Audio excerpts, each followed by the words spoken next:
Abrasi pantai terus mengancam warga yang menempati pesisir pantai di Kecamatan Susoh, Aceh Barat Daya. Sejumlah rumah dan warung yang berada di lokasi itu rusak parah dihantam ombak. Kondisi terparah terjadi saat memasuki musim angin dan pasang purnama. Meski telah berlangsung lama, namun hingga kini belum ada upaya pencegahan dari pemerintah setempat. Warga berharap pemerintah segera merespon keluhan masyarakat mengatasi abrasi yang terus meluas. Ya. 6 bulan ya? Ya, Belum ada upaya bang dari pemerintah nih bang? belum ada. Ada turun bang dari tim dari kabupaten atau dari provinsi ini bang?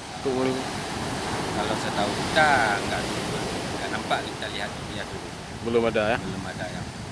Bang, harapan masyarakat di sini bagaimana nih bang? Kalau harapan kita ya dibuat ya Batu Gajah ya? batu aja. Abrasi pantai juga telah mengakibatkan pohon cemara besar di bibir pantai mulai bertumbangan. Jika tidak segera adanya pencegahan, diperkirakan abrasi akan terus meluas dan mengancam rumah-rumah penduduk di wilayah itu. Dari Aceh Barat Daya, Tim Liputan Aceh Video.